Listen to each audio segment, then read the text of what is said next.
You have to choose one person from all of human history to crap their pants, at a time so as to change the course of history as much as possible. Whom would you choose, when and why? True fact, Australian Prime Minister was with Nasser on the Suez Canal, in 1956. He had to stop the talks, which led to a considerable loss of British influence in the region. Perfect example. Truer fact, current Australian Prime Minister Scott Morrison shat his pants in 1997 in a McDonald's restroom in Engadina. There was a plaque to commemorate the event there at one stage. What? Aussies, man. Best not to question it, the answer only ever raises more questions. There was also one Aussie PM that went for a swim in the ocean and just effing vanished. Then we named a public swimming pool after him. Oh yeah, that's the dark irony I'm looking for. The guy who invented pants. This is a bad idea, catching my crap like that by joining my hosen into one piece so I could put it on easier. It, I'm going into the kilt and gown business with my brother. Damn it, I could be wearing a kilt to work. Still can. Just don't tell OSHA if that's a thing for your job. Gavrilo Princip right before he shoots Franz Ferdinand. But who knows, maybe Franz motorcade makes another wrong turn and gives Gavrilo a third chance at shooting him. I mean, the universe seemed to have it out for the old Archduke that day. If Princip had shat himself, he probably would have run into Ferdinand in the Luz or something. I swear, if the days leading up to World War I were a movie, I'd hate it because of the amount of plot conveniences.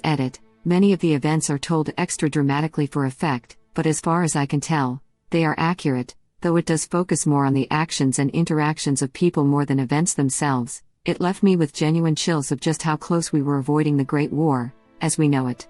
YouTube link. Sometimes people speculate about time travelers going back in time to try and prevent the world wars. I usually respond something along these lines and saying that the amount of occurrences that were so convenient to line up and create the world wars almost makes me think that people from the future have actually already arranged things. Perhaps unbeknownst to us, this particular outcome is the best one. Lol. I'd like to think that a bunch of time travelers have already tried to prevent World War I, but the universe just course corrected a bunch of times because the past can't be changed or something like that. If you like reading, check out the book November 22, 1963 by Stephen King. A time traveler goes back to stop JFK assassination, and time fights back.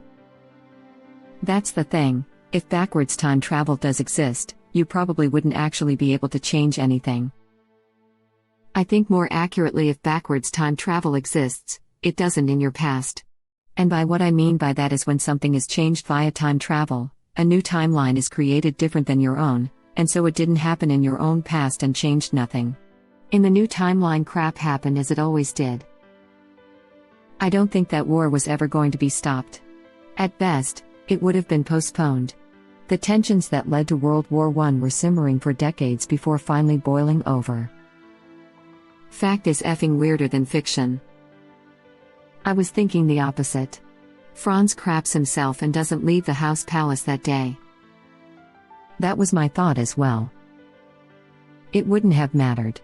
The assassination was only an excuse. Prior to this, British Empire and German Empire spent 15 years at least in an arms race preparing for war. It's mind-boggling to think about how happy people were when the war officially started. No change in history could prevent World War I, at most it'd only delay it. I can't help but think that this is a bit reductionist.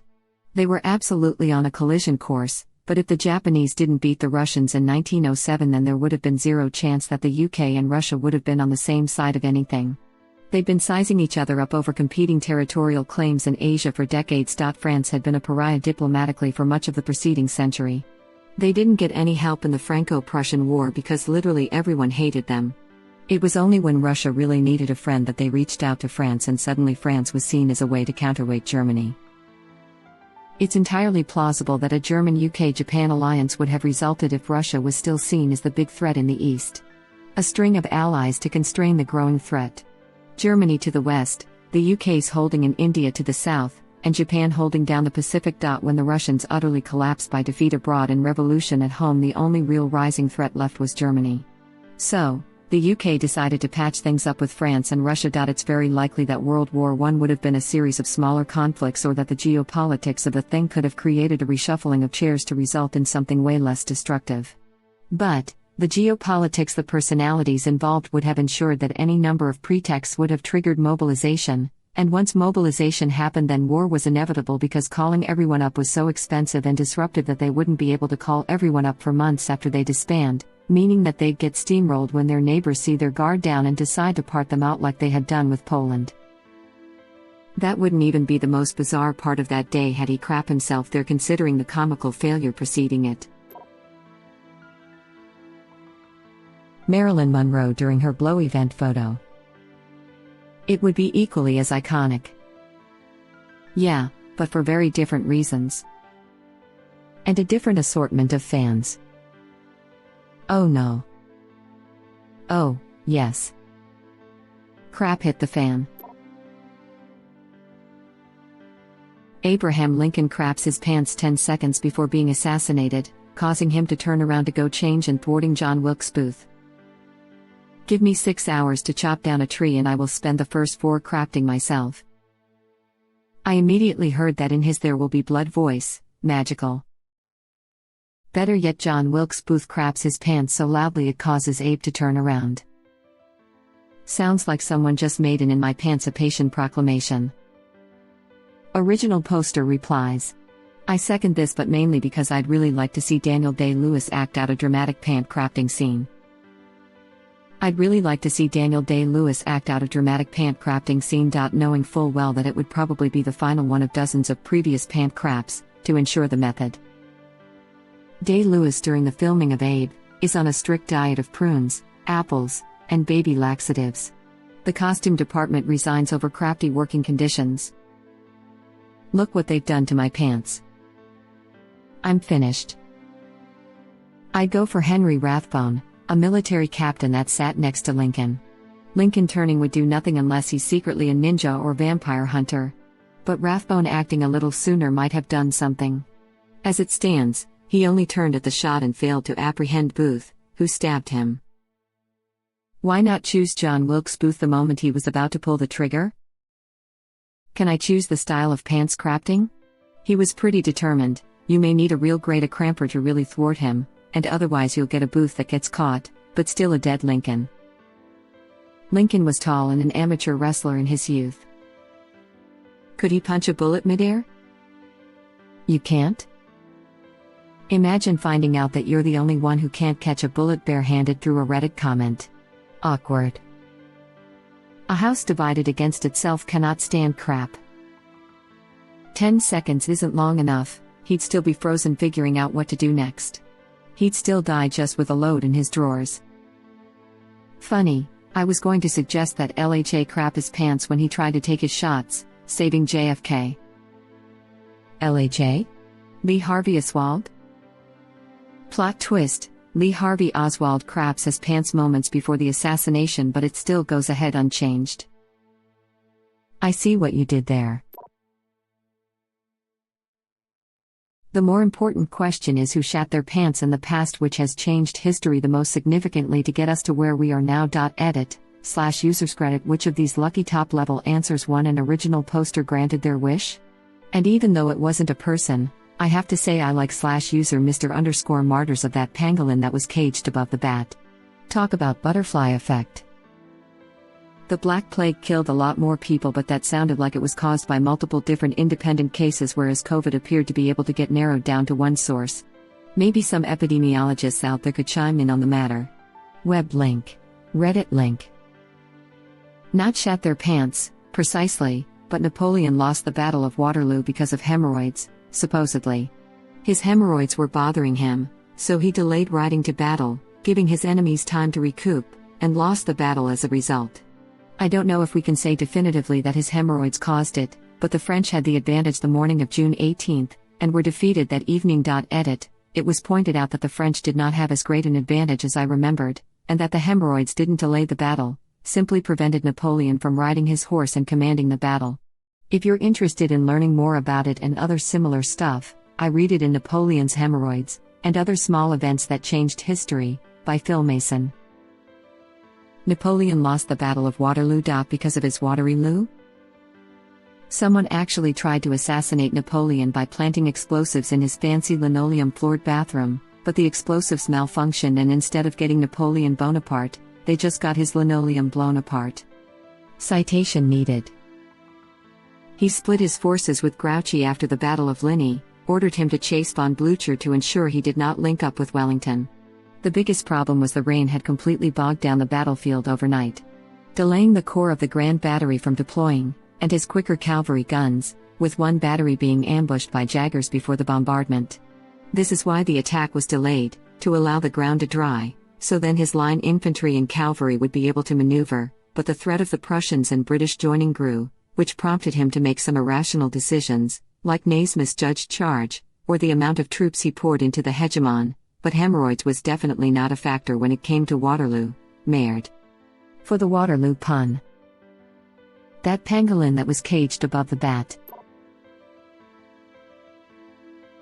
Neil Armstrong for the history of lols. Houston, we have a problem. I have jettisoned the payload. I already used up my free award, but I want you to know this made me cackle like an idiot and my roommate gave me judging looks. When the lunar lander is shaking and Armstrong's stomach is quaking. In his bowels, a whopper was baking. He clenched so tight it felt his sphincter was breaking. A little squeaker broke the seal, and that was it for poor old Neil. There's a fair chance he did. You can't exactly go when you want in a space suit. I'm pretty sure they wear nappies. I think it would be awkward to just crap like that, but I guess we can't rule it out. Oh yeah, good point. I wonder if a rocky dump or a loose stump would be easier to clean. They're both going to give you an itchy bum you can't do anything about. True story, when Buzz Aldrin stepped out of the lander, he stood there on the steps and peed into his suit before jumping down onto the surface of the moon. He wanted to be able to say that he was the first person to pee on the moon. Haha, classic. Reminds me of when I was working at NTS, the place where they set off all the nukes in Nevada. Literally dozens of craters. During my off time, I'd drive to a nuke crater and piss into it. I pissed into well over a dozen nuclear craters, including the largest of them all. Alternatively, look Buzz, I know you're not gay, you know I'm not gay, but I already got the first step thing. What do you say? They were already joking all the way up, including one of them getting the idea to prank Houston by screaming in terror. That's one small crap for man. One giant load for mankind. Caesar craps himself just after leaving his house on the Ides of March. Edit. I've been using this account for 4 years and this is now my most upvoted comment? Excellent. Wouldn't they just stab him on the 16th of March? Maybe, but their first presumption if he didn't show up as planned would probably be that he'd been warned about the plot. They might well be too frightened to try again, or perhaps they'd collapse into infighting trying to find the mole. In any case, even if Caesar is killed subsequently, it probably changes things massively. Subtle differences in perception of the event could have huge consequences for the motives, public and private, of people like Octavian, Anthony, and so on. Oh my god. You could write a hilarious comedy about this. Caesar craps himself and can't make it, the entire conspiracy group begins to spin new conspiracies about who might have told him, and what wrath may be coming because of it, and winds up tearing itself apart, leaving Caesar totally fine and unaware of any of this. Edit. Et tu, Butte? Written by the Coen brothers. It reminds me of Burn after reading. A whole lot of tension throughout the movie, making you think it's building to a great climax. And then by the end of the movie, nothing really happens, and the characters are just left confounded. Edit. Or, alternatively, a Quentin Tarantino movie. The alternative events in history really sounds like his thing, just like in Inglourious Bastards, and Once Upon a Time in Hollywood. Yeah, I'd like to think it's a mix of the two. From Caesar's side it's very dry, everybody takes everything he does after the crafting very seriously and reads way too much into nothing. Caesar causes events to spiral into chaos by accident, since everyone is watching to see what he will do and overreacts, and he doesn't know anything is going on except maybe wondering if people are catching on to the fact that he crap himself. From the side of the conspirators, it's more like a Tarantino film with some crazy murders and a few events that just get way out of hand as everybody tries to make sure the finger isn't pointing at them and then they're not the one left holding the knife. I love it. The death of Stalin meets Inglourious Bastards meets the life of Brian. Please. Technically, from Caesar's side it's anything but dry. r/writing prompts Reddit link. A goldmine of potential OC may have been discovered. Every few days, just ask to imagine history if at some point an historical actor shat their pants during a major historical event. Neil Armstrong craps his space pants as he steps off the ladder of the LEM. George Washington craps his pants while crossing the Delaware River. Winston Churchill audibly craps his pants while giving his blood, toil, sweat, and tears speech. Blood, soil, sweat, and tears. Genghis Khan, in one of the many life-threatening things he had to go through on the steppes of Mongolia before unifying the various Mongol hordes, conquering damn near all of Asia and Eastern Europe, fathering enough children to leave a distinct genetic marker in damn near all of East Asia, and generally anything to do with being possibly the most deadly mother effer in all of human history. Genghis Khan's son never gets the credit he deserves. Now, if he had crap himself and ending up not going hunting and drinking himself to death, he would have probably have continued into Europe. Some say his death is why the Mongols left Europe. Web link. Ojedi's big cup always cracked me up. I think I remember Dan Carlin in Hardcore History recounting that Ojedi was an alcoholic, so was subjected to an intervention and agreed to only have one drink a day. So he made a giant effing cup and had one of those a day because that was only one drink. Hitler, so they would call him Shitler. That sneaky bastard always wore brown pants, as if he knew we were coming for him. He did not see that coming. Thank you for watching. Please subscribe to be the first to know about Red Rabbit Reader's new videos. If you like our videos, please like them on YouTube and share them with your friends. We welcome your comments below. Press to start another of our videos.